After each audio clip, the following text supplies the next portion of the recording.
So good morning, everyone. Thank you for joining me here. Thank you so much. And all those online, I know you were chatting before. It was at a very crucial moment where my slides had gone into thin air, into emptiness. So I had to shut you up. So I apologize for that. But thank you for joining us. So I'm just going to move you to the side there now. Okay. So this course needs a little bit of background because my feeling is that we're all pretty Buddhist here, yeah?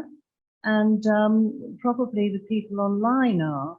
I never know how much experience people have, and that can be irrelevant because it's always good to revisit topics, even if we've been doing that for years. You know, we always get something new. But it's a bit of a hybrid course because I created a program, how many years ago now? I don't know, maybe 20 years, but called mindfulness-based mind training. And I created it specifically for the secular world because it was my experience that for whatever reason, people weren't necessarily being attracted to the more formal Tibetan Buddhist teachings, or they never came across Tibetan lamas, or they just didn't have, you know, that what we would call karma to come into contact with it. And I started to go into the kind of mainstream organizations. I went into quite a lot of law firms, you know, once one law firm gets you, another law firm gets you, and social work organizations. So but when it was really going well, you know, I was doing a lot of work out there, and it had to be really secular. You know, even the mention of white light would make some people go, oh, you know, or that's ridiculous. So you were really dealing with people who were coming from or sometimes a scientific materialist viewpoint. You know, we are matter. And so how to bring a spirituality to people who don't have a sense of there being anything other than what we are now. Well, why they were interested was because they're human beings, and they knew perfectly well that what I was teaching them was very transformative. So talking about what exactly is mind, what is brain, can we change, what is it that's running around our head, is it us? All these questions were something that completely fascinated them. And so that's how this program developed, and I specifically created an 8-week program which ended up with a 2-day retreat, and we would go off to some nice place in nature, and there's a lot, you know, in Cumbria and Yorkshire and places like that in the north of England, and we would have a full-on 2-day retreat which blew their minds. So it was successful, and some of them definitely came away with a sense of, you know, these concepts of mine make sense. So Change Your Mind, Change Your Life is very much a course that was created to discuss, first of all, the nature of the mind. What do we mean by mind? And then once we'd explored that, to consider, well, if we're going down that route, then we can change. We can change the way we think. We can manage our thoughts and feelings and emotions. And that is how we change our lives, not by changing external factors. Yeah?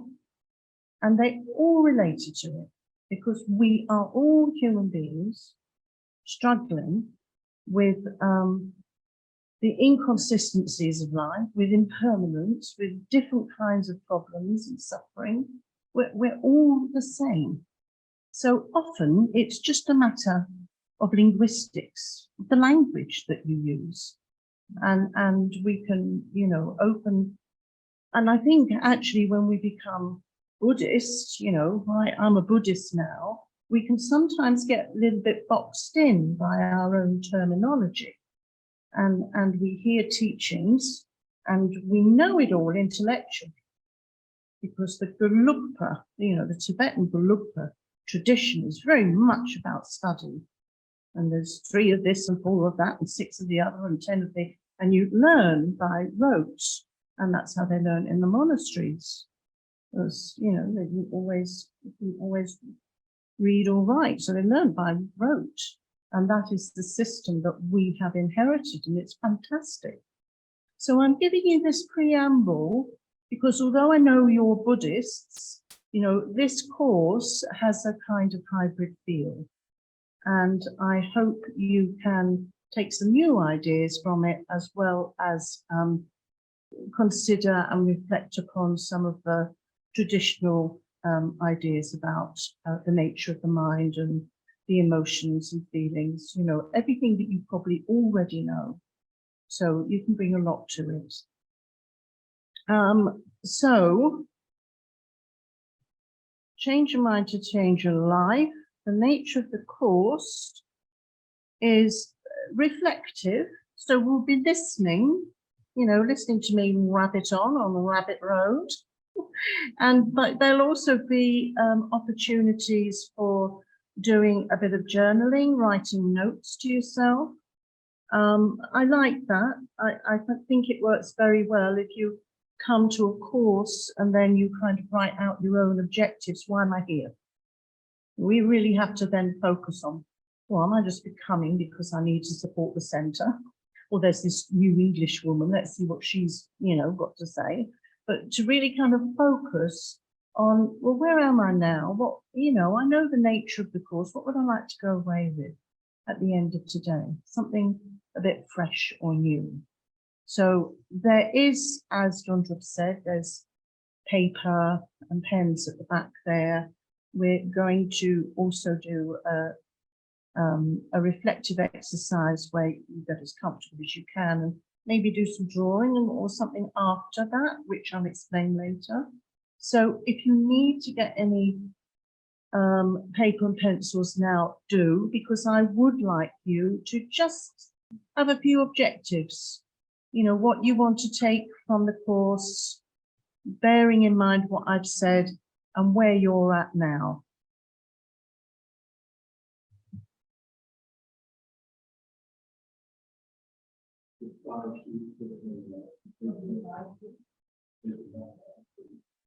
Yeah, you can take all those now. Yes, that saves us getting up and down. And for those of you online who I'm talking to specifically at the moment, I am able to share these, but they're also on the website. Yeah. Sorry, under course materials. Thank you. Yeah.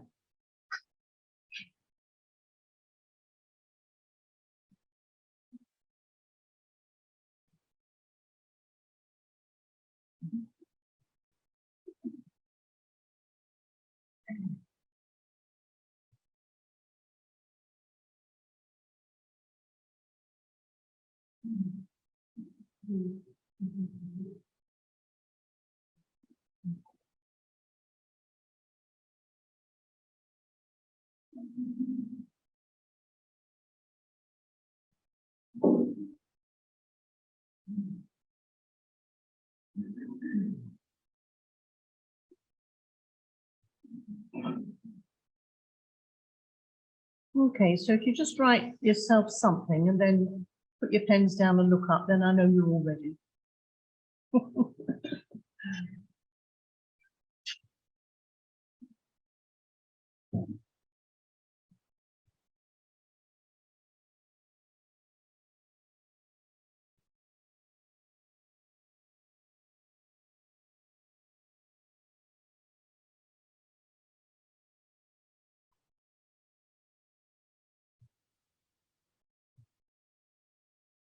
Mm.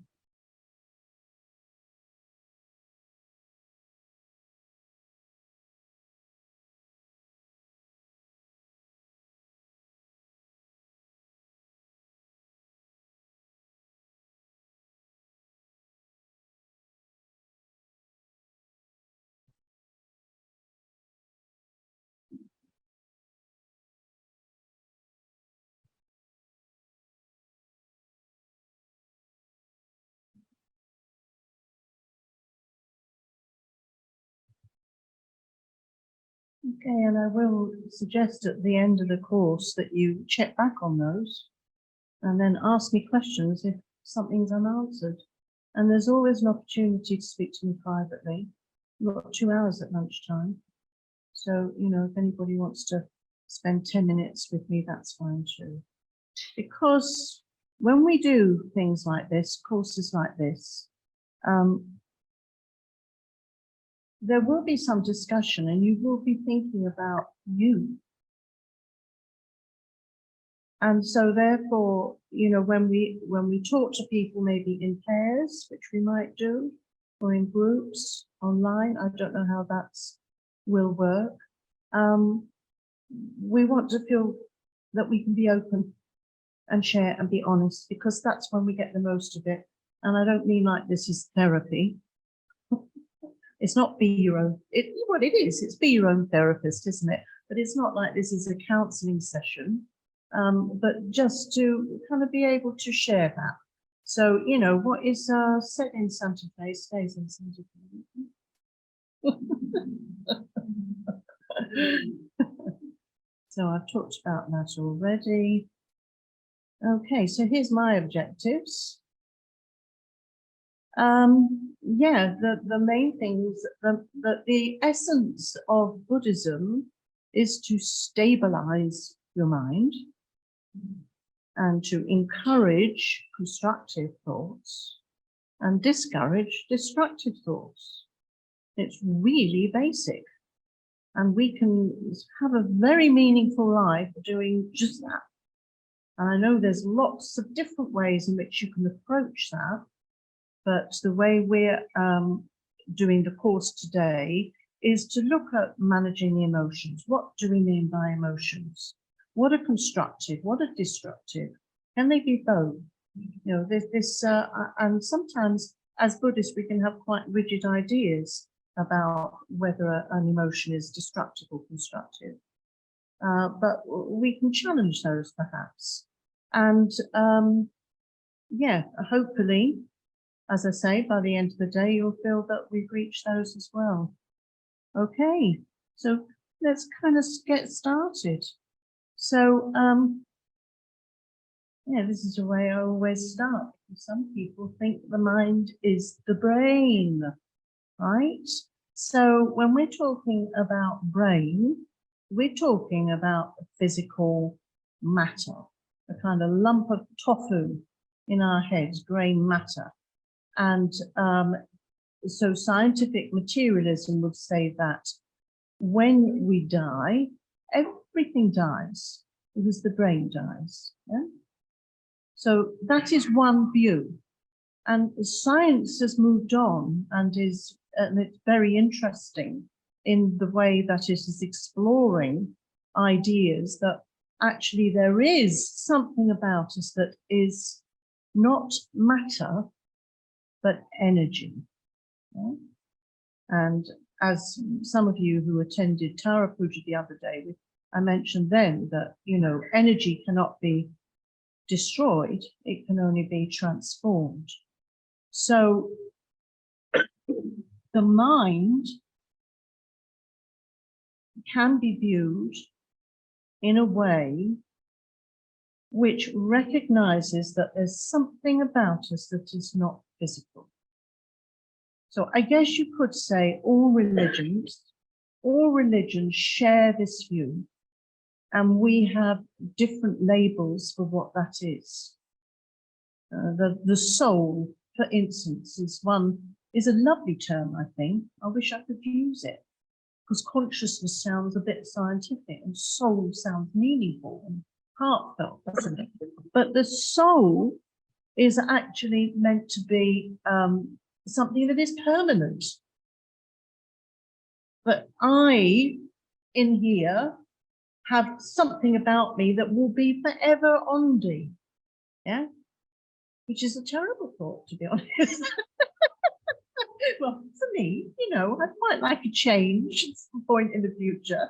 But yeah, that there's something that is unchanging, some essence of me that is going to go on and be in some lovely place as Ondy, yeah? It's a permanent idea. It's spirit.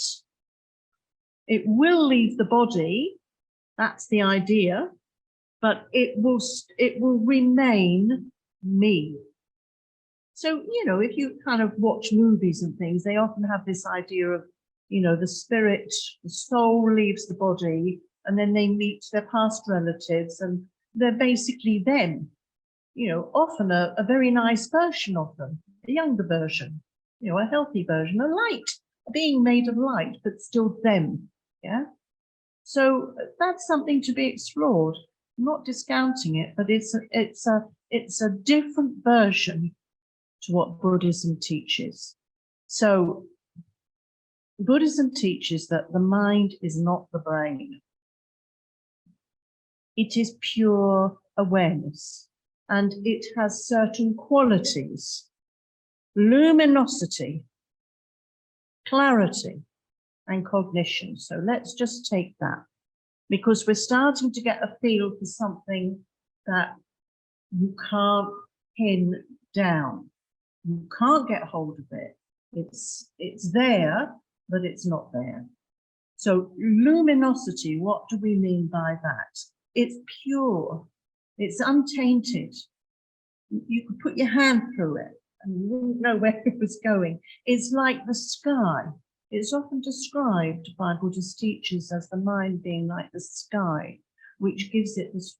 I always think of it as when you're in an aeroplane and you're above the clouds, and there is that quality, isn't there, of this purity. There's light coming in, but it's got this blue, and it's there. It's there. It's just there.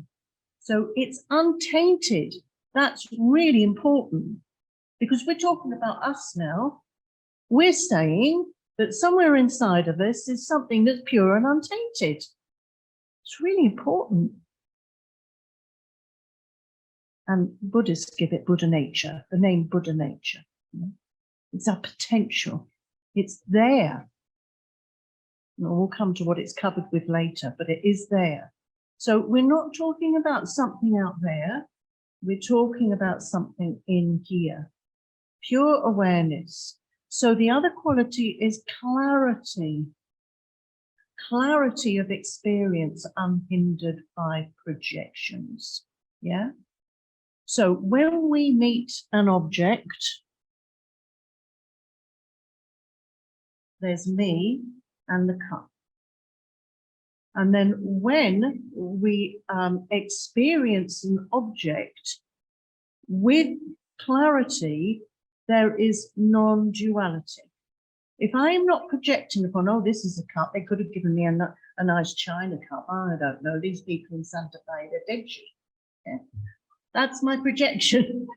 I could equally say, oh, this is nice. It's just... So anyway, I could go one way or the other, but I'm projecting onto it. It's separate. Yeah? Now, if there isn't the barrier of our big fat egos deciding what it is, whether we like it, how people treat us, you know, the country, all the kind of barriers that are getting in the way, then there's what we call non-duality. So that's the quality of the mind. We can take our pure, untainted awareness, and we can train it to not judge, not have any barriers, and therefore just experience the non-duality of cup.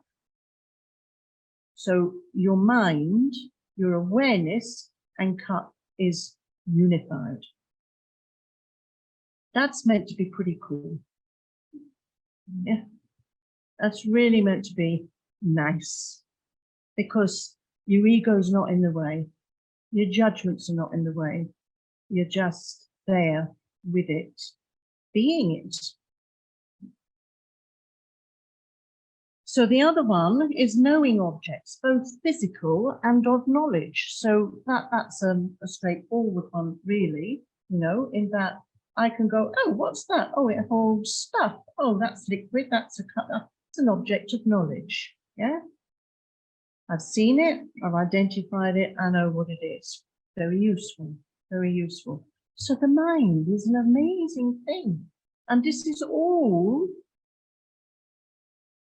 without any connection to brain.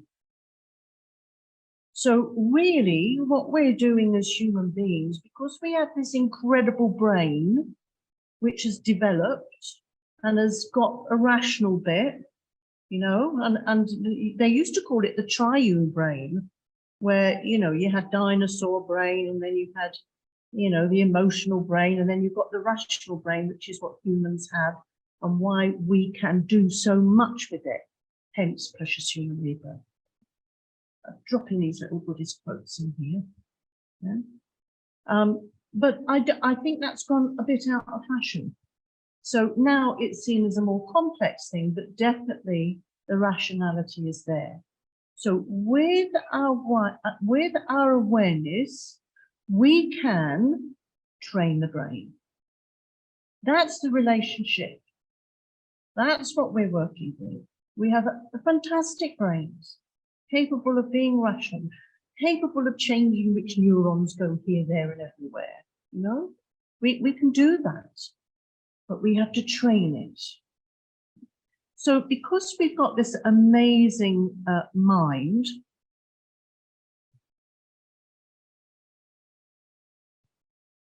we can become what we want, basically. We can become what we want. And we just literally have to set our minds to it. Of course, it might not happen in this lifetime. And now we come to the scope of the mind. Yeah? Because this is really important. And this is something, of course, that's quite challenging if you're in a secular setting. Yeah? Because the scope of the mind is that, well, it's energy and it has existed forever and ever. Amen. Yeah. Forever and ever, amen. I mean, it's there in Christianity. Forever and ever, amen. What's forever and ever, amen? The mind which can be transformed. So, beginninglessness and endlessness. Of course, our endlessness as Buddhists is focused on becoming Buddha. And we have the potential to do that. So it's just a matter of getting the tools and techniques and getting on with it, basically, which we know isn't that easy, but, you know, that's the idea. So the continuum of the mind, this energy, when it leaves this body and the brain behind, will go into an intermediate state, which we know as the bardo.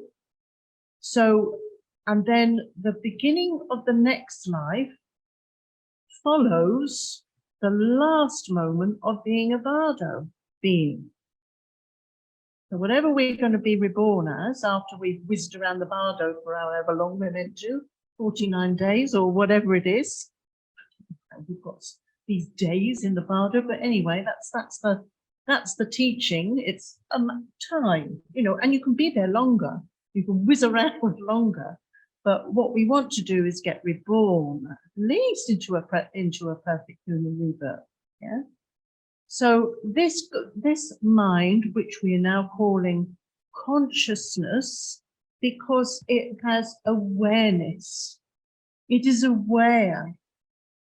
And what we're doing with mindfulness and meditation is we're sharpening that awareness, so that awareness is much more part of our lives, because at the moment we lose about 70% of it. You know, we're just going from making cups of tea to sitting down to having a tea, to having dinner, to walking around, and our awareness is just being suffused by all the stimulation, you know, from our senses. So the awareness is important. It's not created. This is tricky, isn't it? You know, it's a tricky thing. Surely there's a beginning, but of course, cause and effect. You wouldn't have karma. You wouldn't have the concept of karma. You wouldn't have the concept of cause and effect, which is how we understand karma, without understanding this continuity. There always has to be a previous moment. Chicken and egg. And that's it. No original chicken. No original chicken out there and clucking around making an egg. And no egg, you know, and then who put the egg there? And who put that person? I mean, you can go on and on. Which is why we're Buddhists, really, isn't it? It's because we've gone, what? That doesn't make any sense. But hey, it also depends how you understand God as well. So not created, pure energy and indestructible. So the body can be destroyed. Parts of the body can be destroyed. As we get older, we lose, the sharpness and focus of our senses. And so our vitality is destroyed, physical vitality. So what we're doing with the consciousness as practicing Buddhists or spiritual practitioners is we're recognizing it's a very important part of us that we need to nurture and take care of. It's vital, and it's also vital to our physical health, because if the spiritual aspect of ourselves isn't nurtured, then the physical aspect will be affected. And goodness, we see that, you know, in people who aren't able to look after their diet, who aren't able to look after their exercise, who, you know, take from externals hoping that it will bring them happiness. And we see it everywhere we go, that people without this sense, this aspect of nurturing something that you can't see and that you can't buy, you know, that is actually the most important thing we need to be doing in our lives.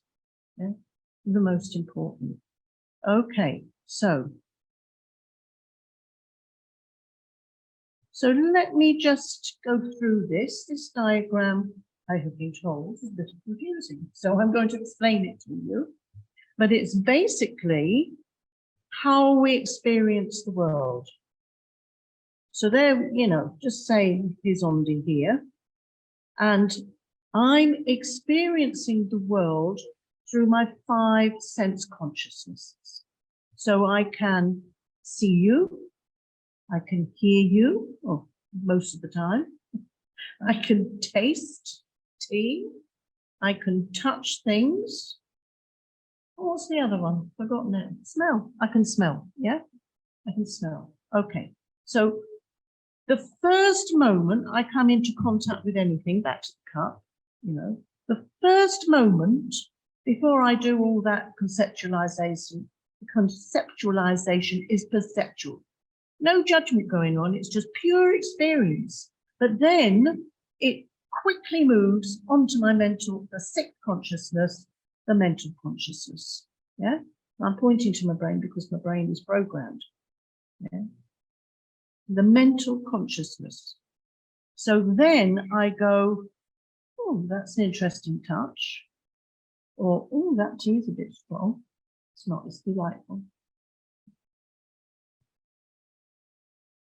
Then there's a choice, and that's really important. The choices we make at that moment of conceptualization. Yeah, and that's where we need to catch it, because I'm either going to glass half full, I suppose, and go down the route of or else I'm going to. Now, what is going to bring a smile to my face? Or the It's as simple as that, really.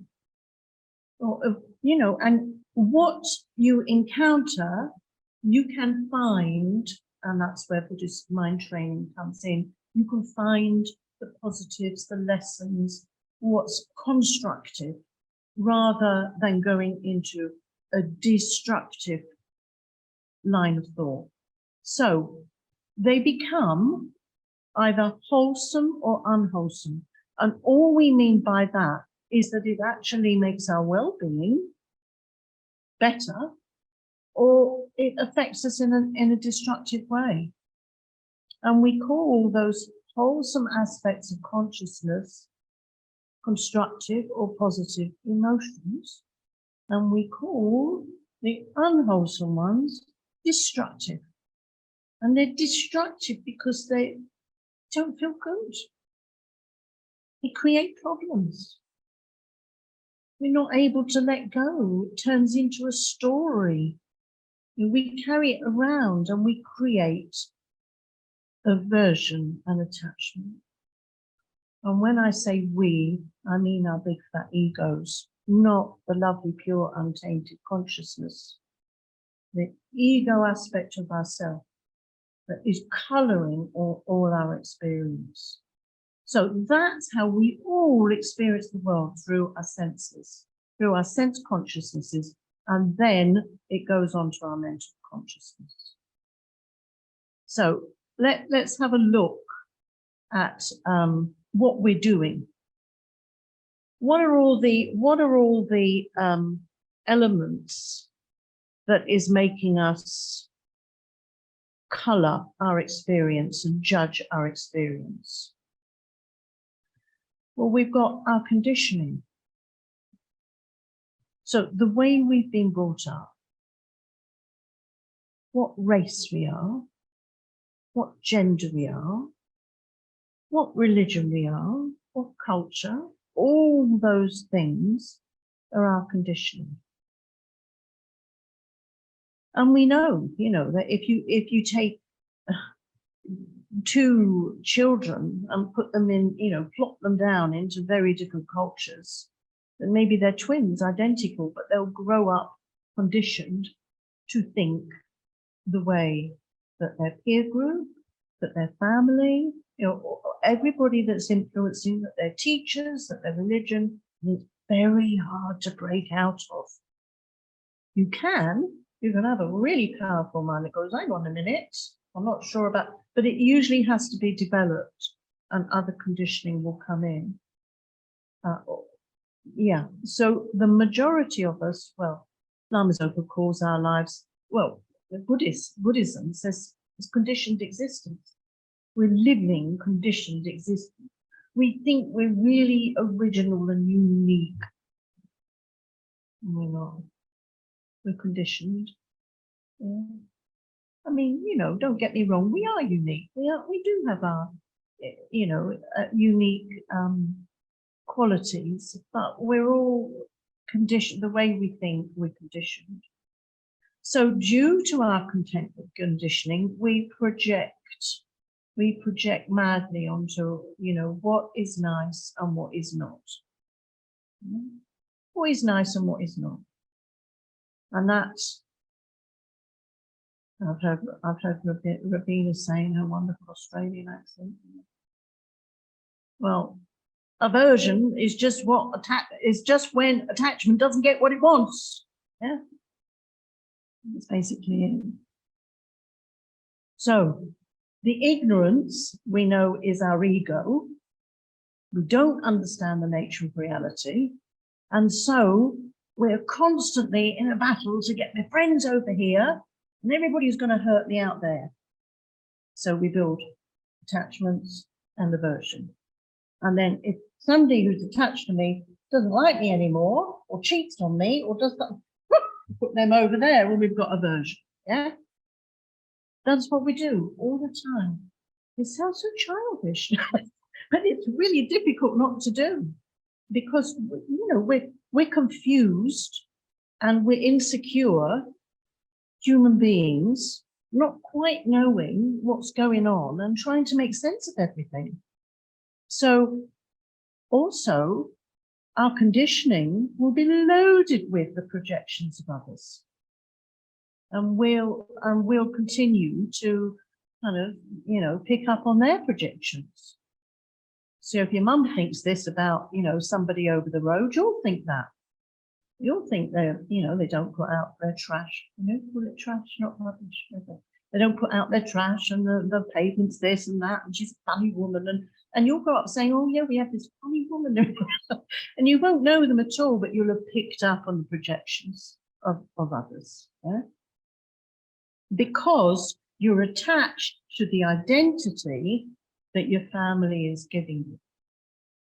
That's the other thing, is that, you know, I'm this person in this family. And this is how everybody should be. It's not always like that, I know. So judgments are the same.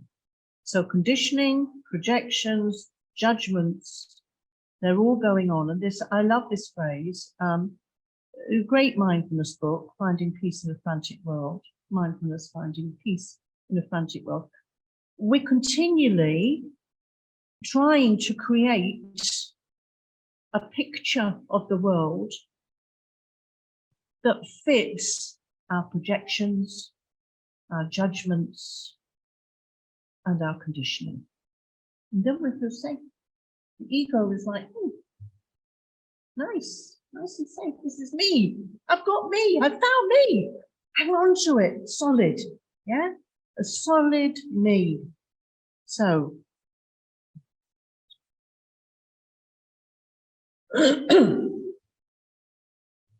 we think we're at the center of the universe. This is me. And what I say is right. And what I think others should think.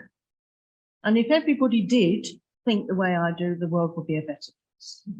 Yeah? That's how we think, isn't it? Who are these people? You know, why don't they think? Why don't they see? And that they get politics, you know, and all the factions and everything. And of course, the different religions going, well, my religion's right and yours is wrong. Because it's coming from an egocentric view of the world. There is only relative truth, as in this little cartoony thing. Laurie Lee, he wrote Cider with Rosie, just a nice quotation from literature, English literature. So our egos work against us to build up this view of the world based on our fears and insecurities. When we enter into mind training, this fabulous thing that we have in Buddhism, Tibetan Buddhism, we get to know our minds, to manage the ego, work with our habits and tendencies, purify any feelings that we think, oh, in the past I did this and that and the other, and they hang like guilt on you. We get to purify that, and we get to transform destructive into constructive emotions. Boom. That's nice. That's a great feeling of well-being there, that you're struggling, but you're managing, you're building up awareness, and you understand the difference between the ego and this wonderful aspect of yourself that is Buddha nature. That there is an aspect of you that you can nurture and nourish. More about what we can call that later. So what I would like to do now is a meditation, a mindfulness meditation. I know many of you, I know you all know how to meditate, but really what we're doing is, with the little talk so far, we get an experience of why mindfulness meditation is so useful. And I am completely aware of the different understanding of what mindfulness meditation is and its purpose. I really use this in a broad sense of building up our awareness so that through all our waking moments, we're more aware of what's going on. We can notice when we're going into that projection. We notice what our mind is doing, so we manage it much better. And that's how I train people to use mindfulness.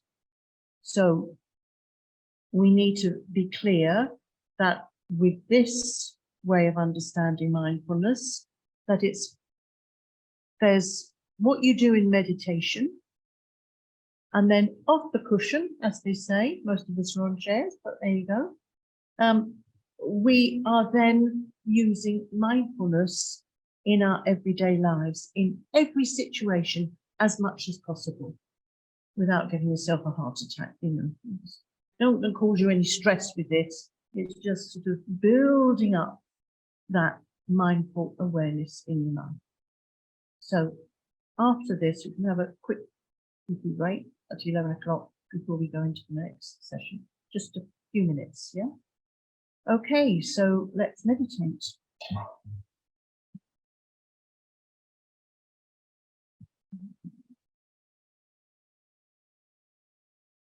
Meditation, turning inwards, literally, becoming familiar with our minds.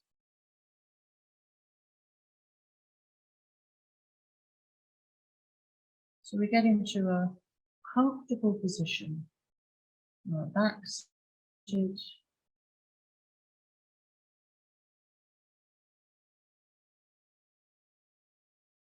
The shoulders are lowered.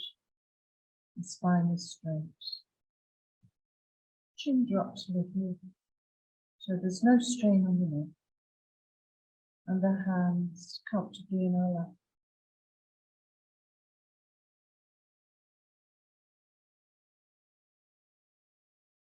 And we lower our eyes.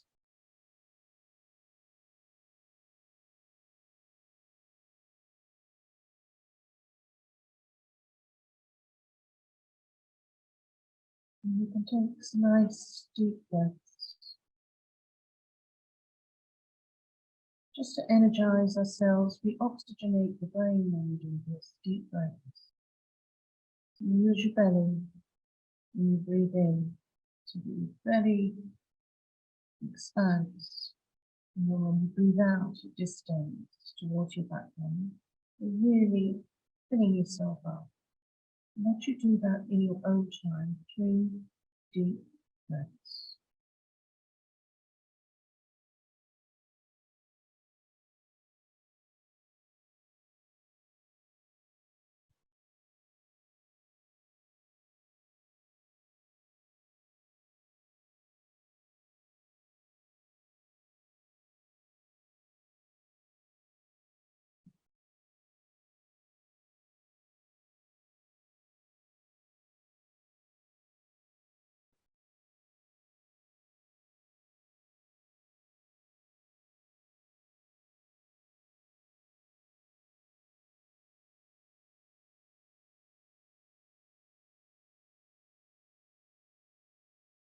When you breathe out, just feel the stress and tension going from your body as you relax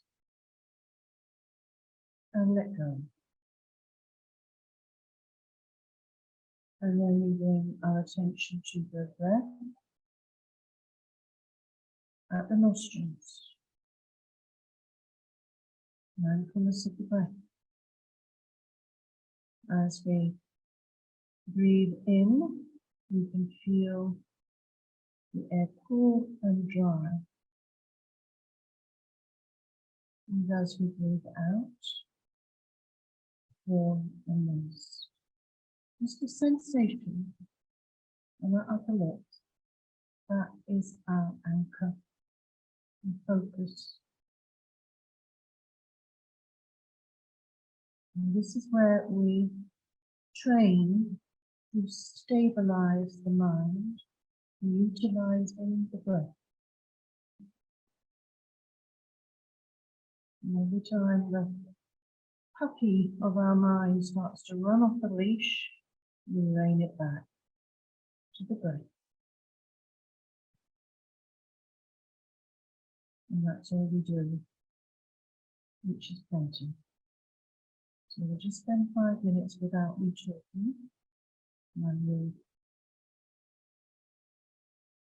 stabilize your mind.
Well, the managing mindfulness meditation is the coming and going of thoughts, feelings, emotions.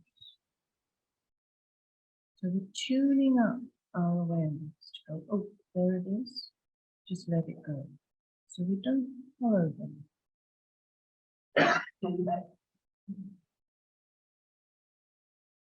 We might want to come back to them later. If they're incredible thoughts, insights, then you can jot them down. But generally, we are practicing letting go of the thoughts.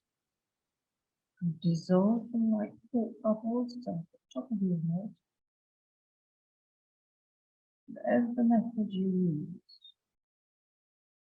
And then you just bring your attention back to the breath.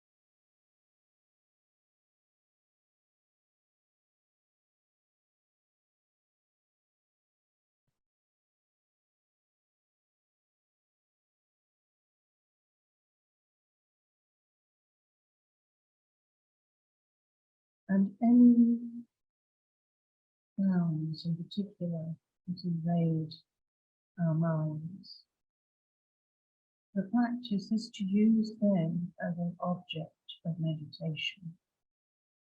We're not going to go in silence. It doesn't exist. So when you hear a sound, rather than go, oh, that's this, that's that, I like it, don't like it, is to just hear a sound and again let it go. So then, I'm training our mind to project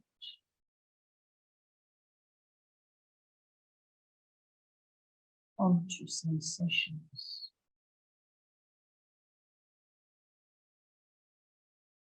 Any itch, or pain in your knee, whatever it is, don't label it.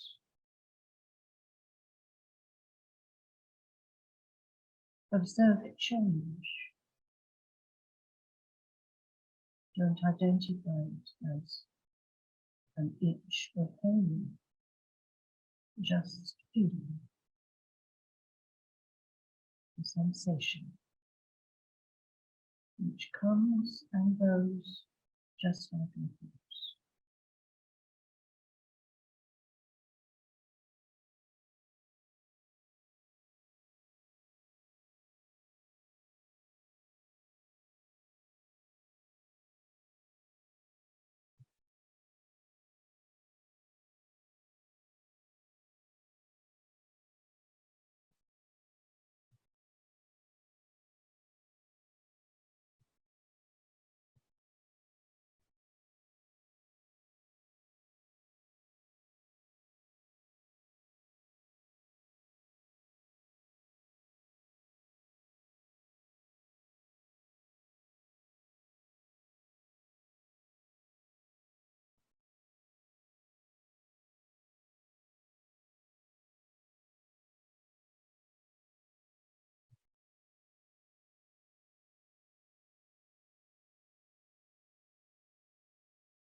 And perhaps in between the thoughts, there is spaciousness, like the sky, luminous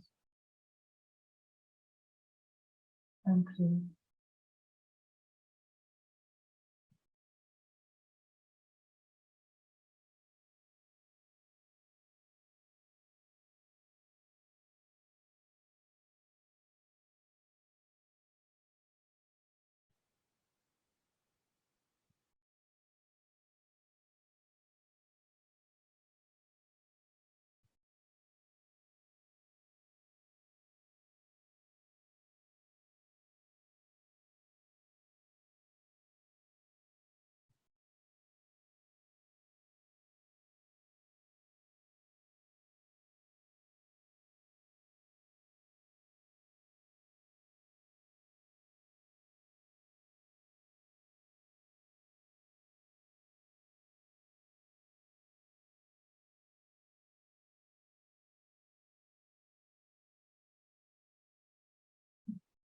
Now, as she said, your mind is like a permanent residence, and thoughts are like tourists who come, visit for a while, and then go.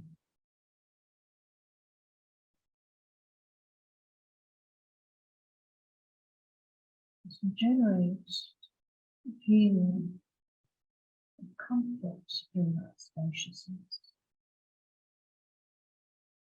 rather than feeling to create and chase thoughts.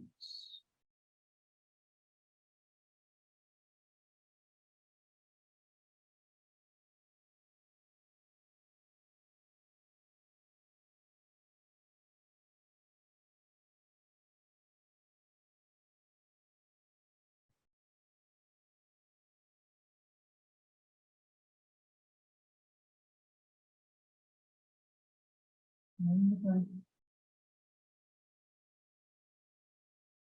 Stabilize the mind.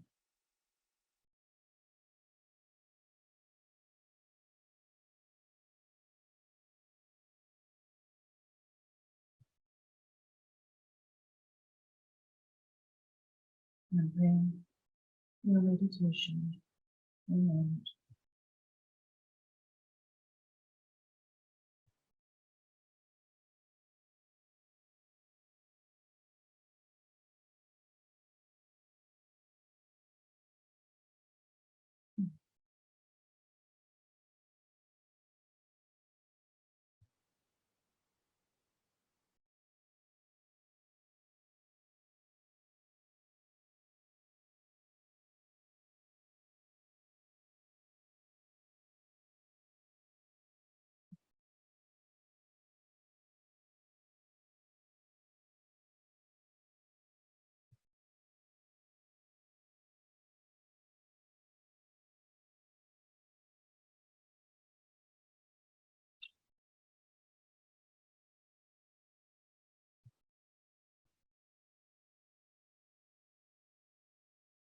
Oh, it's lovely. At the end of the meditation, you open your eyes to be in awareness and feel the light, the clarity of your environment, and know what awareness is outside of meditation.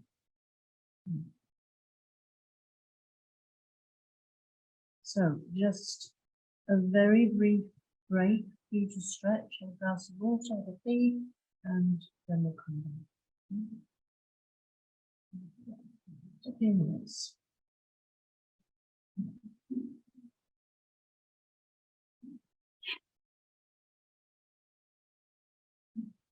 And you guys up there, Anna, Kim, Charlene, Kathleen, Barbara, welcome to you all.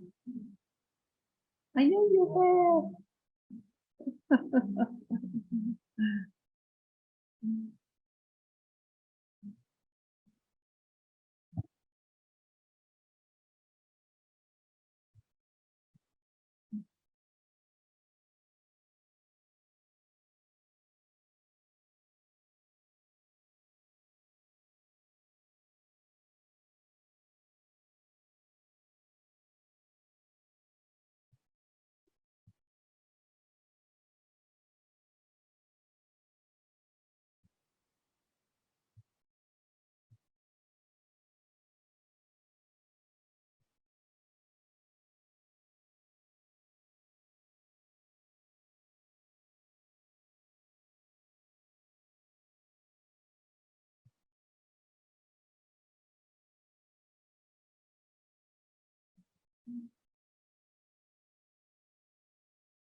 Okay, well, we can use a few minutes just to get a bit of feedback and maybe ask some questions, just for 5 minutes or so before we move on.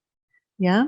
So, well, first of all, I want to check up with our lovely people online that they can hear me better now. Anna? Yes, is that better? Oh, that's great. Okay, that's good. Okay, so I'm just going to make that small now so I can... Here we are. Okay, so yes, I've already had somebody come with some feedback about what we've covered this morning. If you've got any questions, that's great, but I'm also going to ask you whether this description of mind, which is very Buddhist, whether you feel that that's comfortable for you. And if you also have any ways in which you can make it feel more relatable, because of course we're not currently experiencing the beginningless and endlessness of our continuum. We're just present here, and that is kind of the best that we can do, actually, is be present here. And even if we're in the past and the future, it's very limited.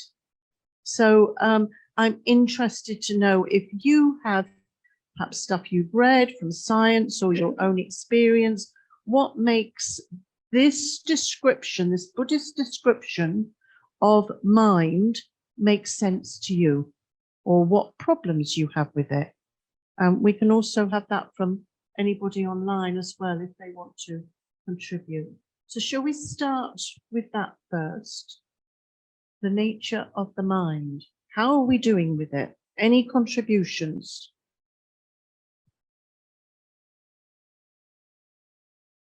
What arguments do you hear about the mind that you think, oh, I can't answer that? Or I'm not sure? Because there are some Buddhist scholars who don't teach that rebirth is necessary to believe in. Western scholars, yeah. So I'm interested to know. Anybody? Can I have, sorry, it's June. Got you, June. When you speak in that corner, can you take your mask off? Yeah, just while you're speaking, because you were saying something to me on the way in about what has helped you with, it's not quite the same as I'm saying, but I thought it was very interesting that what has helped you so much to recognize that judgments and projections are all based on conditioning. Travel. My ex-husband was a Foreign Service officer, and I was lucky enough to travel with him to various countries, mostly in the Middle East and also in South Asia, Nepal, Indonesia. Travel, you just about can't exist and not realize that people have, there are good people everywhere, and they have been conditioned to think the way that they think. Mm. And it's really helped me to accept other ideas, other religions, other ways of living, food, the whole bit. Yeah. That's really helped. Yeah. Thank you. Thank you. I thought that was important because I know that the Dalai Lama has said that it's a really good idea if you travel somewhere new every year. And I think that's just this incredibly skillful way of saying to all kinds of people, Buddhist or not, that that's how we accept and understand that we're not the center of the universe. That we're, where we are and who we are and how we think is not the only way, the best way. So I thought that was very relevant and helpful. And it does. And you can see yourself doing it when you travel to a different country. How you think, oh, that's a very weird, oh, I can't eat stuff like that. Oh, they have pickles for breakfast. I remember in India, sort of this idli or something, where they had sort of all this pickled food for breakfast.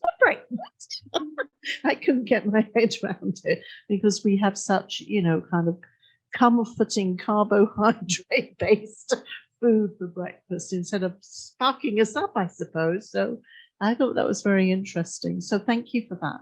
Yeah. So if you're not going to come up with anything, I'm going to suggest to you or ask if you know about near-death experiences. Because I've found in looking at the concept of near-death experiences and studying them a bit as to be marvelous examples of how when the body dies, there seems to be some evidence of people who are brain dead and their hearts and lungs have stopped. They come back and they then describe what they've seen. And there's a few people. There's Ian Stevenson. He's done a lot of work on this. And I can't remember if he was the one that first. It was, I think it was Chicago, where they where he was taking a lot of people who were, and he was able to offer them after cardiac arrest very good technology to come round again. And then he was starting to get all these stories of not from everybody, but from some people who go, well, you were working on me. I was up there and I could see you. And she said this. And I've always found that so fascinating as a way of thinking, yeah, you know, there's the body and here is me, my spirit, my consciousness, whatever it is, hovering. And just by wanting to be somewhere, which of course is the description of the bardo, you know, if you think about something, you're there. Just by thinking about it, they're somewhere else. Or they see their mother in the garden doing this, that, and the other. They don't know that they're having this near-death experience.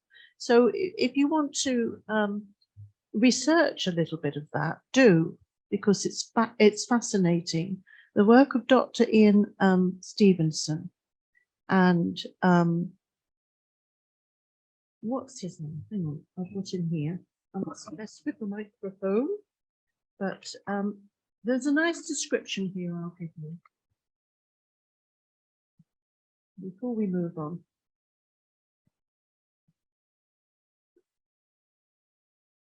Lost him. Maybe I left him back home.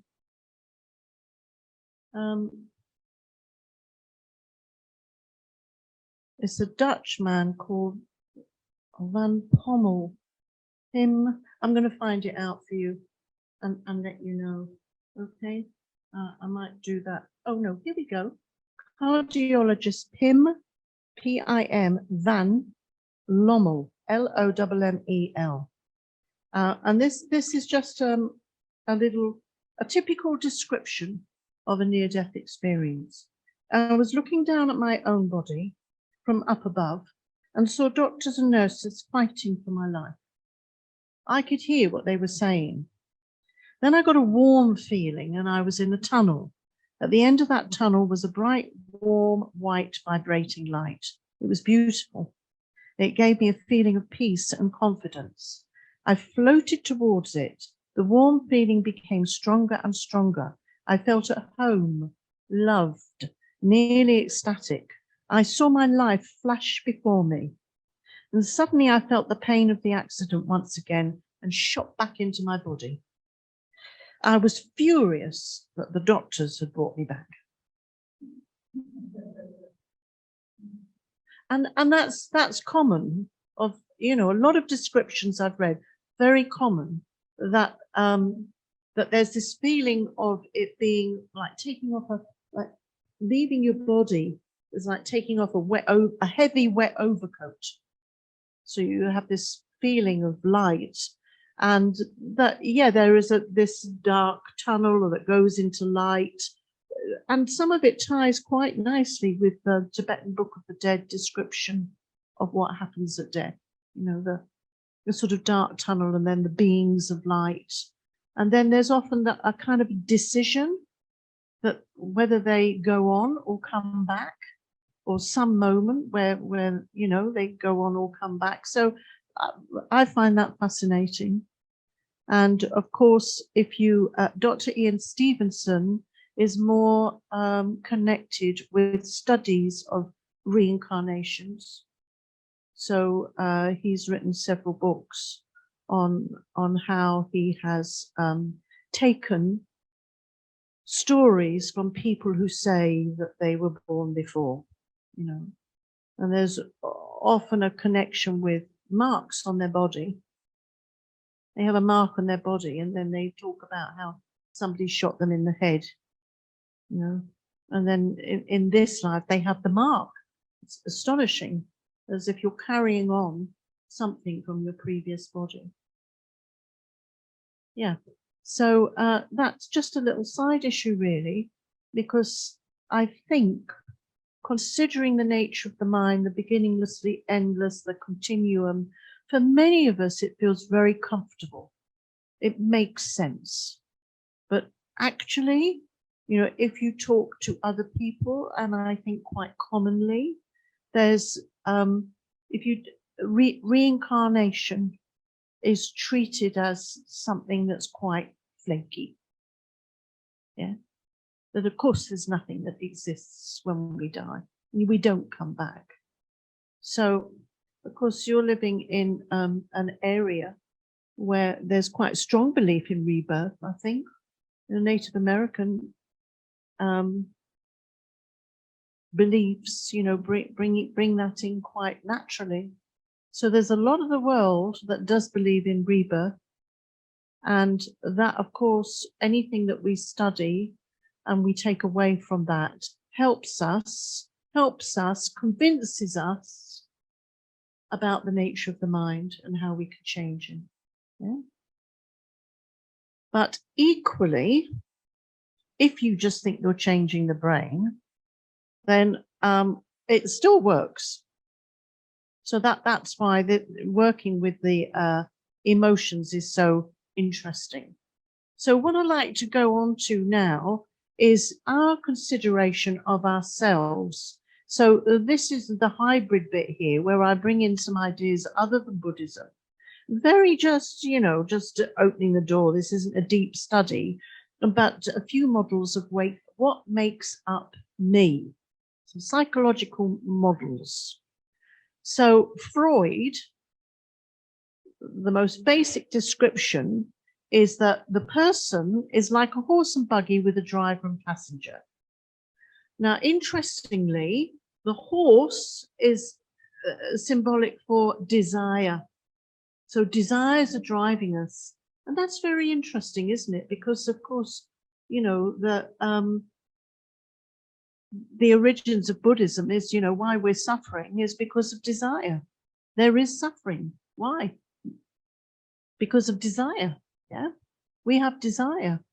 So there's Freud, and the buggy with a driver and passenger. So the buggy is the whole self, and the driver is what he calls the id, and then there's the parental voice, who's the passenger, and the parental voice is going, slow down, or you're going too fast, or what thinks, you know, you should have a buggy like this, or some kind of you've always got this nag in your mind that is a kind of negative about yourself. Yeah. And you're led by desire. So very interesting way of seeing the whole person. Now Jung simplified it to us being the self one and self two. So self one is like the ego, and self two is the higher self. Now that's also very similar to Buddhist ideas.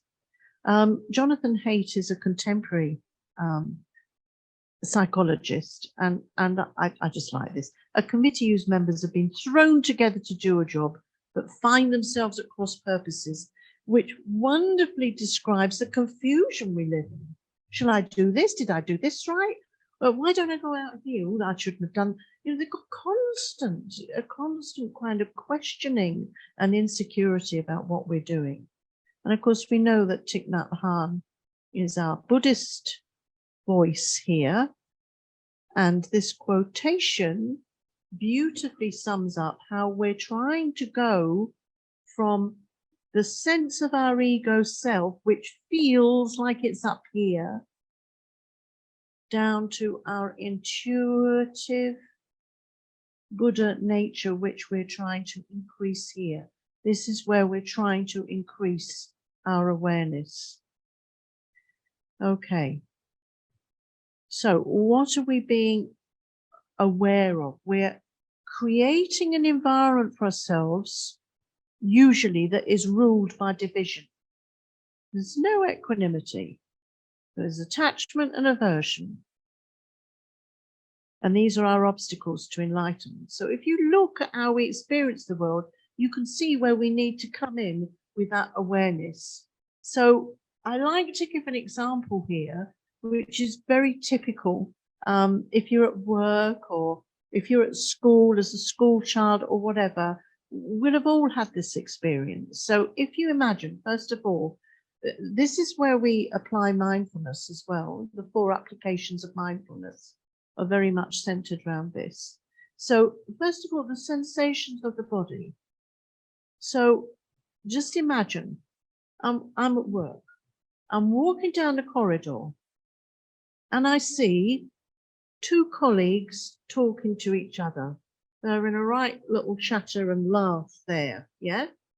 So I see them, so I'm experiencing them, yeah? I can see them, I can hear them. And then as they notice me, they kind of stop. So my feeling as I walk towards them is going to be what, do you think? Neutral, pleasure, or displeasure? Displeasure, yeah? It's going to be, what's the thought that comes? So the feeling is like, it's all very quick.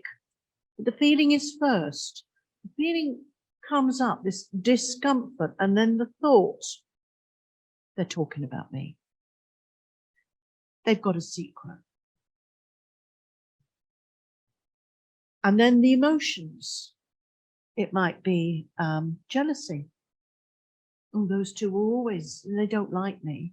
Or fear. What have they found out about? You know, you can make the story. It happens all the time.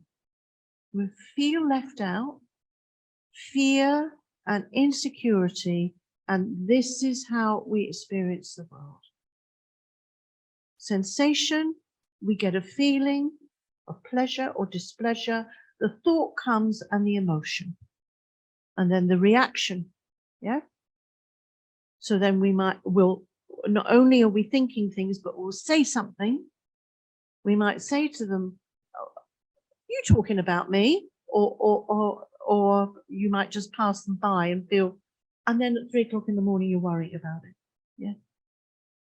And it probably wasn't about you.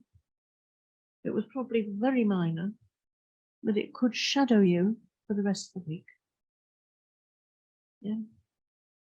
This is how sensitive our egos are. They're so sensitive. So, excuse me. So what we want to do is to sharpen our awareness so that when we get to the feeling, that's the suggestion, you get to the feeling of pleasure or displeasure, you become mindful. Yeah, you become mindful at that point. It's really difficult to be mindful all day. And most of the time, if everything's just running along, that's fine. The most useful way of sharpening the use of mindfulness and to manage our thoughts and emotions is to, in a difficult situation, which of course is where we always learn the most, to catch yourself at the moment of the feeling. So if you're with the family and somebody says something sharp, notice the feeling. Get in there before you react, because what you're going to do very swiftly is go, that was unpleasant. they're criticizing me. I'm just using examples. And then you're going to perhaps say something sharp back to defend yourself. And then before you know where we are, you've got a drama. You got a story. You got a whole story unfolding. Yeah. And both sides just trying to protect the ego. So that's the way we can perhaps heighten our use of mindfulness, is with the feelings, to get more sensitive to the feeling. What does it feel like? Displeasure. What is the actual physical sensation of displeasure? Can anybody describe it to me? I'm trying to get you to talk. Anybody online? Where are they? How does a feeling of displeasure, can you give it a color? Can you give it a shape? Can you give it, where do you feel it? What is a feeling of displeasure? Yes, please.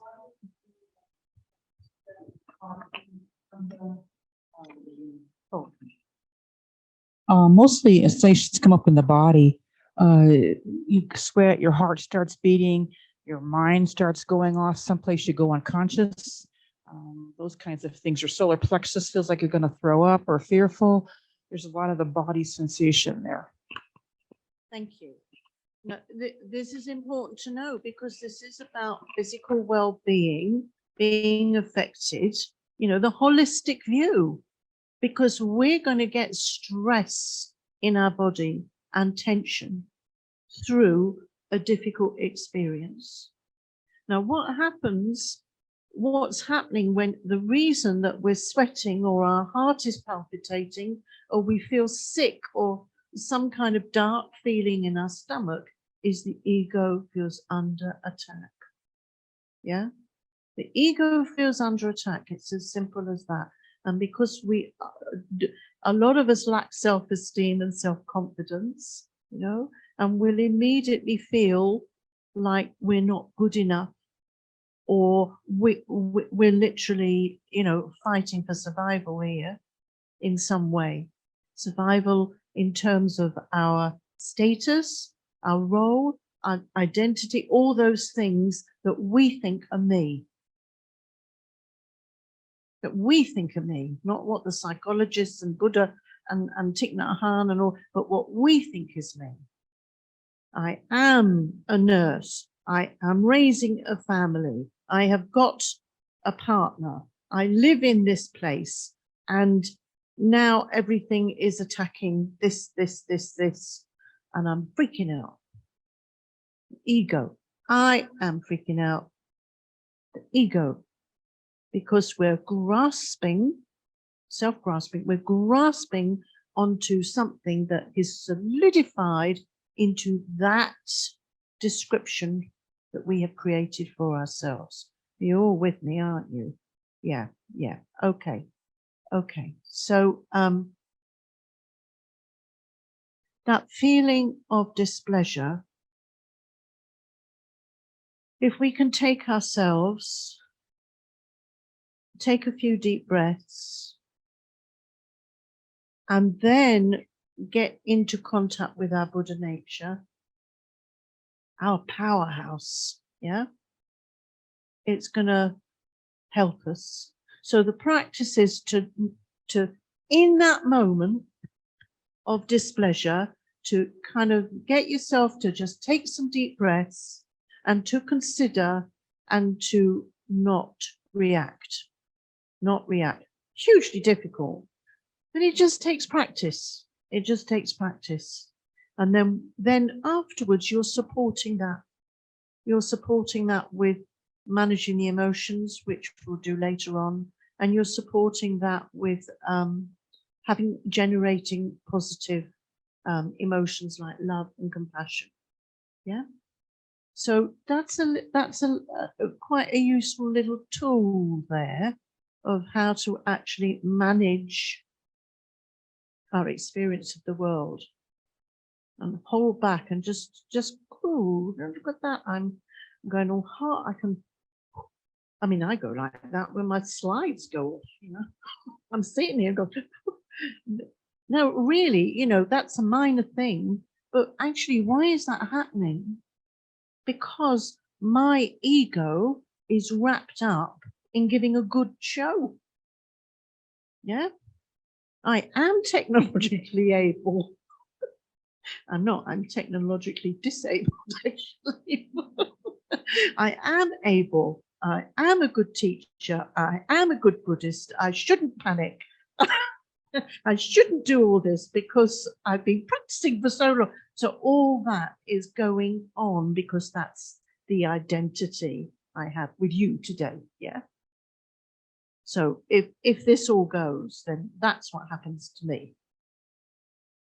And that's very brief. I do overcome it quite quickly, but you can hear me going, Sandra, can you help me? Because I've lost that control. Yeah? And I can go, okay. So, right. What I would like to do with you before lunch,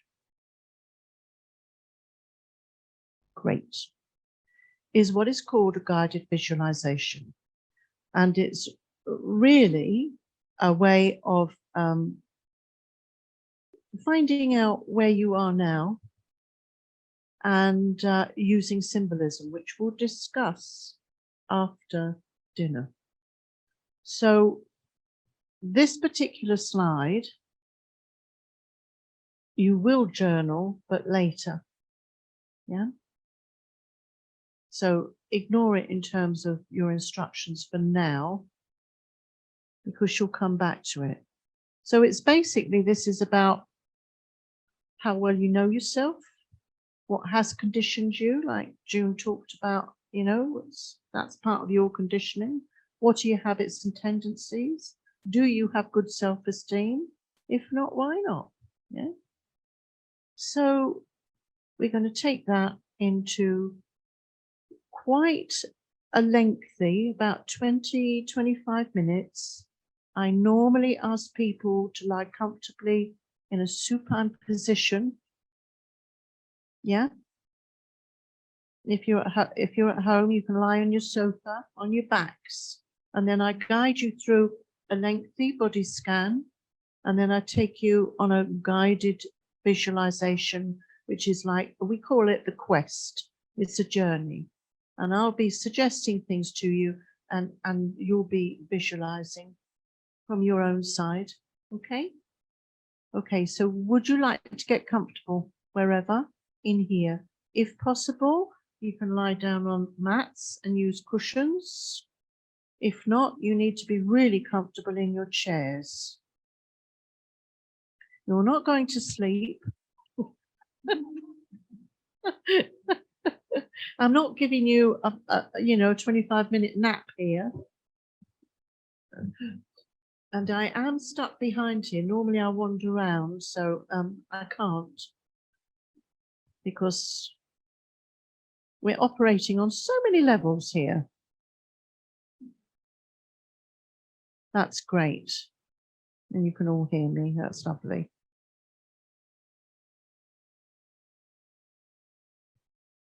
Yeah, that's nice. Make sure you're comfortable, because what we don't want you to do is to fidget and feel that you've got to sit up or anything like that.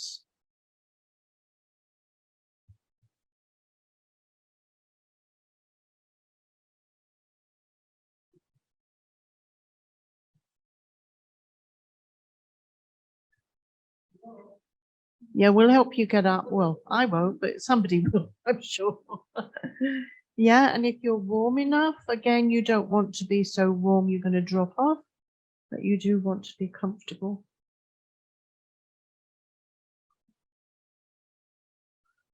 Okay.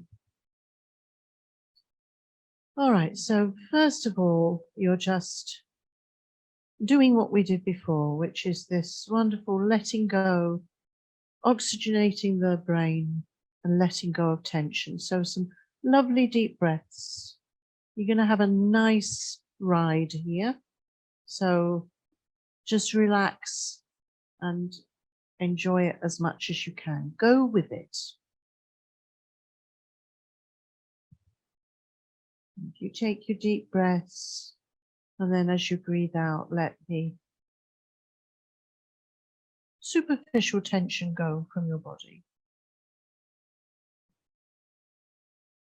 Make sure your shoulders are relaxed. Use all this time to get comfortable and in a position where you're not going to fidget.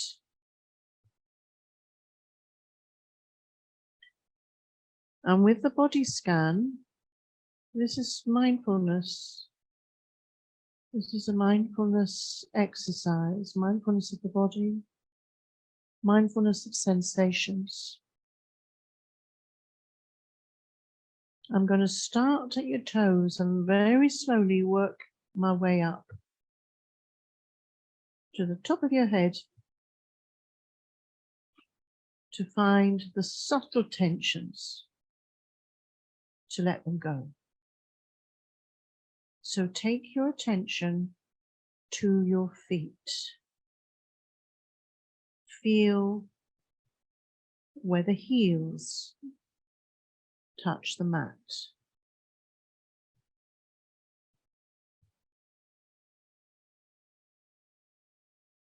Feel the floor beneath you or around you. Just at your feet.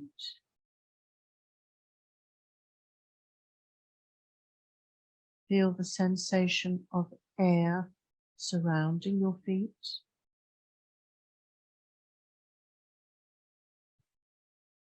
And lose labels like cool or warm. Whatever labels you have, lose them. Feel your socks against the skin of your feet.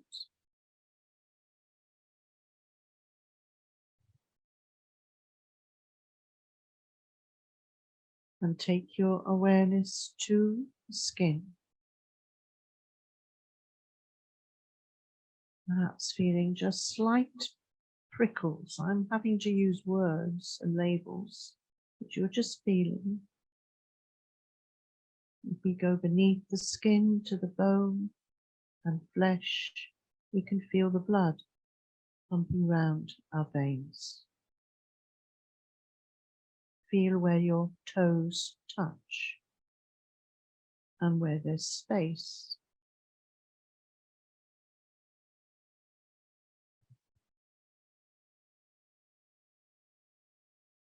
And release the most subtle sensations of tension out through the soles of your feet. Let it drift into the earth, harming no one. And move up to the calves of your legs. Perhaps there's pressure from the floor.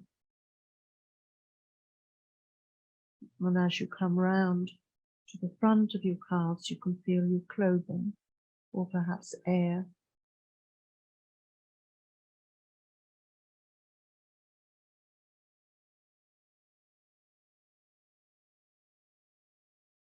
Feel where there's air and where there is the touch of your trousers or dress. Then go to your skin.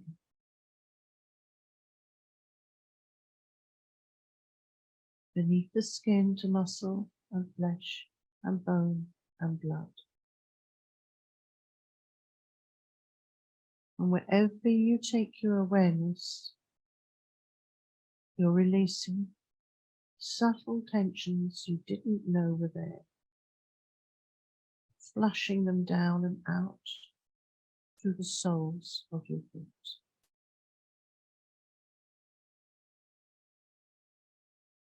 Come into your knees. It's the same process. External sensations. And these are complex joints, so there's quite a lot going on there. gristle,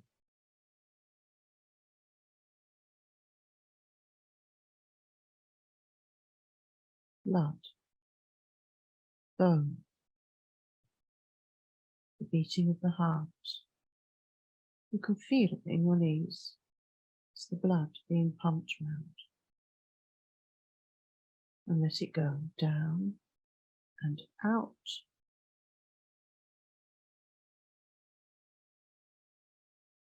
And come into your thighs.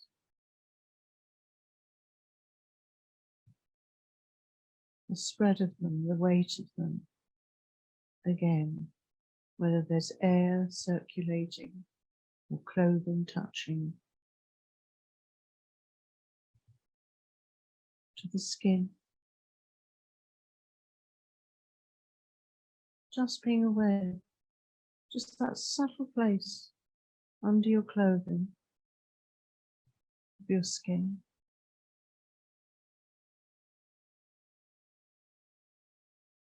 And then the flesh and the blood and the bones.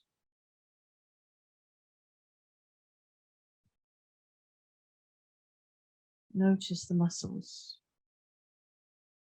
clinging on, and release and release and release down and out.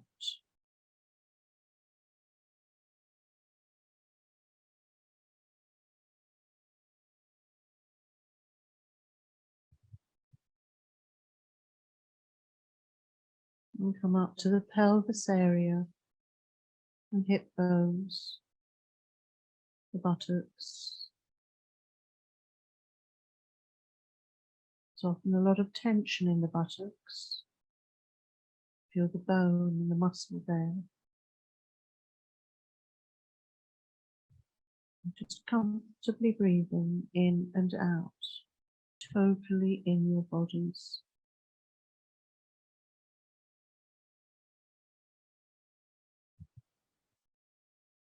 And release. And move into your spine.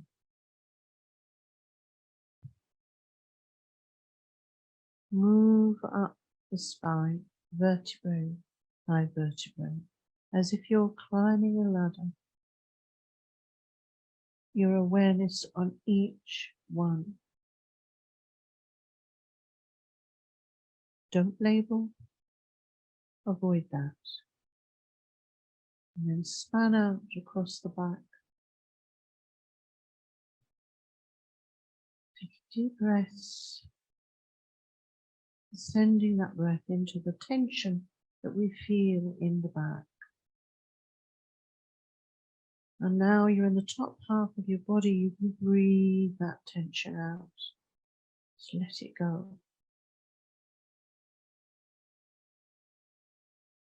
And come into your shoulders. So much tension. Icy, hard. Soften. Feel your sweaters. Feel where there's air at your throat.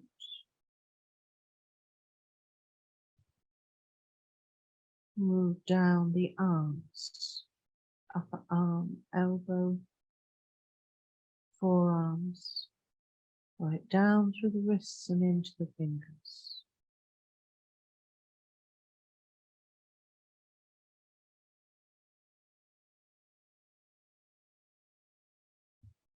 Right into the arms, to the muscles, to the bone. And then notice as you come down into your hands, into the fingers, the acute sensations, the nerve endings. And be aware, flesh and bone and blood, the beating of your heart. And let all that tension right from your shoulders roll down your arms and out through your fingertips, leaving you completely relaxed. And come into your belly.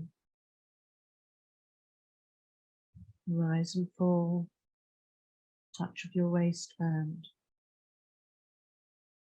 the depth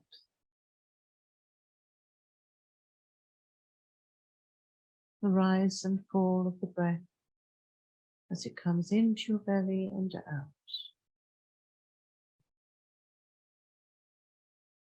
Any tension, and we hold a lot in our stomachs, just breathe it out. Now we're in the engine room of your body, the heart, lungs, awareness of your organs, the liver, the kidneys, all beating away.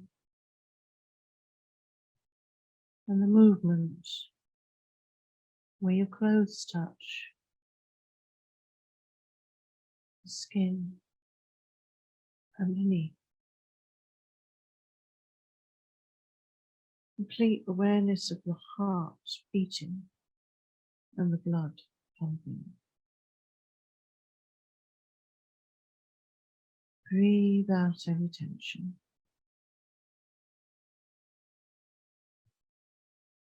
And come into your throat and neck. Taut from speaking. On the neck, that job of holding your head up can be like an ice block. Melt it out. Soften the beating at your throat.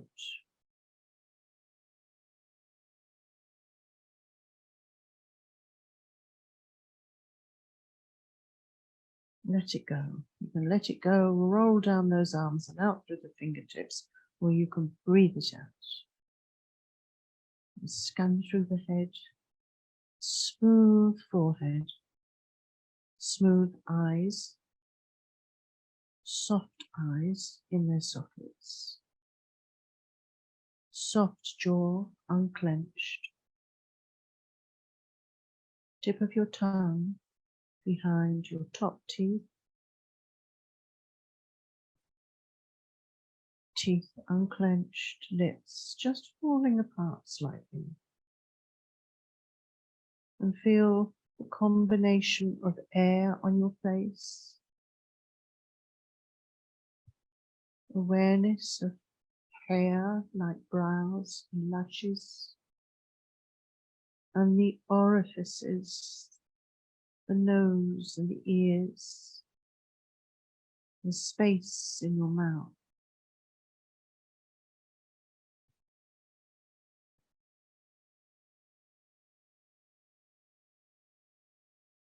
Breathe out. Breathe out the tension.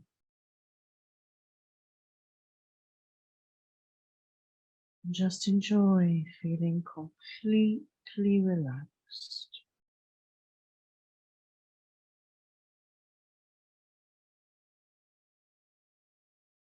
And I want you to visualize that you're in a most beautiful garden. Just let the images arise. Don't push or think what kind of garden, just see. It tempts the senses in a most delightful way. The smells, the sounds,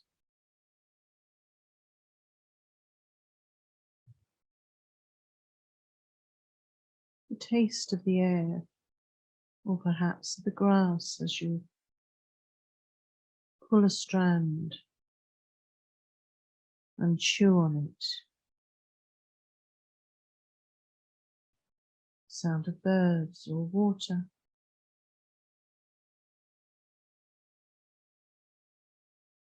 Perfume of flowers.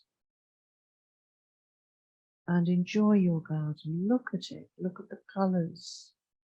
Look at the light.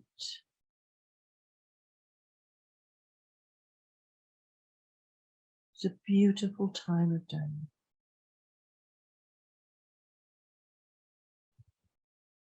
You feel so comfortable and safe here.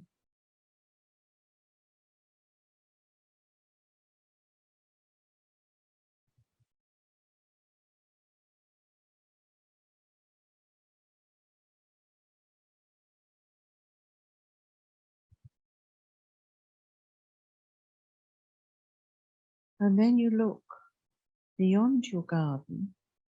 In the distance, there's a mountain. And it's as if it's calling to you. You really feel the urge to leave the garden and climb that mountain. So you leave. How do you leave? Is it a gate? Do you have to climb? Then you're on a path. It's a good path. Look around you. What's on either side of you? And you put your eyes on the mountain as well. Up ahead, there's something that's going to be tricky to maneuver because there's an obstacle in the path. What is it? It presents a problem.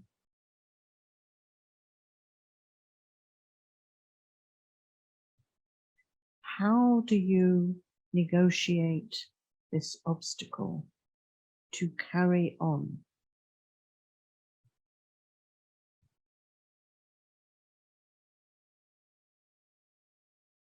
But you do. And you're walking along. And you're entering a slightly different landscape now. The mountain's getting nearer.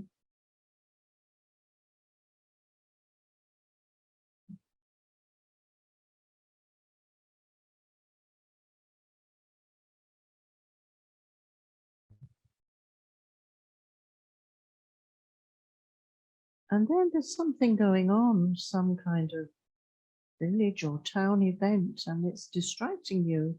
It's full of interesting sights and sounds. What is it?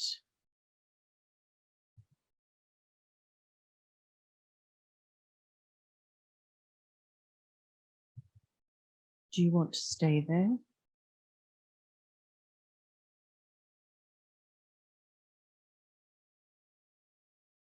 Well, you can't get your mind off the mountain, so you're back on the path and you're getting much closer.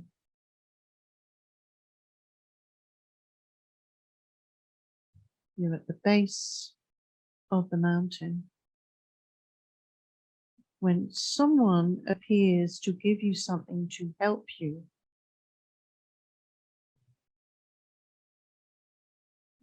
Who are they? And what are they giving you? How does it help you?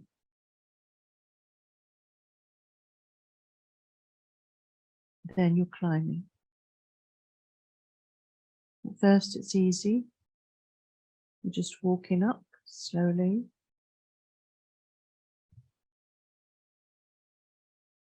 What is the landscape of the mountain? The shrubs, streams, rocks.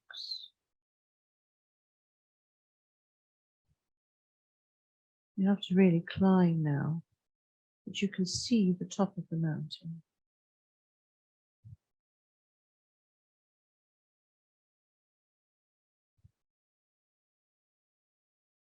And soon you're having to use your hands and your feet to scrabble at the rock. It's hard, but you're getting there. You're getting very close. And as you just start to reach the top of the mountain, someone reaches down to pull you up to the top. And you're so happy to see them.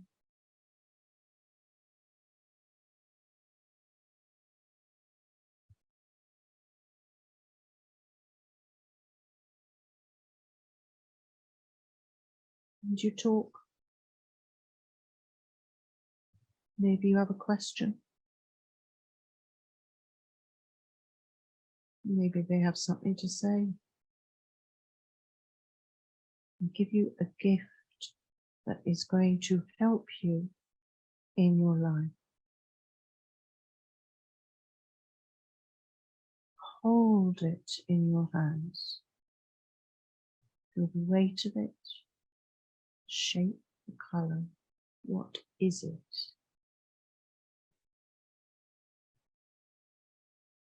How is it going to help you?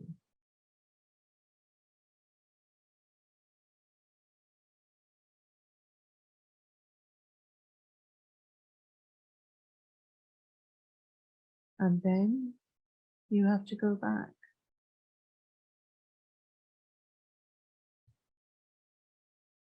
You must take your leave, although you can return. And you look from the mountain, and in the distance you can see your garden. So taking your gift and taking your leave, you start your descent.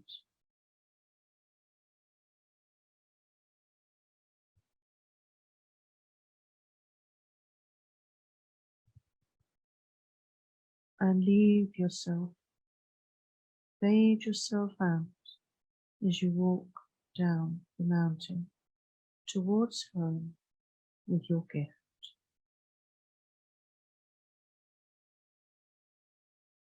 Very gradually, in your own time, you can come back to the room. You might want to go on your side into fetal position and just rest for a little while. And have a drink of water, just do it all in your own time.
Okay, so that is in the nature of a quest. And if you think of storylines like Lord of the Rings or the story of Jesus Christ or the Buddha, there's always a hero and they go on a journey and they encounter hindrances and obstacles and help us. And then at the end is their gift. Yeah? So it takes that format really, and we are the heroes of our own story. And whenever we do that, we're at a particular stage. So we can use it for getting advice and guidance. And I'm very interested to hear about your experiences. I think the best way to approach this now, I wanted to do this before lunch, because after lunch you'll fall asleep. So if you want to spend time during lunchtime, because we're eating here most, I think, you've got 2 hours, you might want to jot down or draw any significant things from that visualization, especially the gift and anything else that was vivid or remarkable to you or interesting, and to remember so that we can have a little bit of discussion about that experience after lunch. Okay?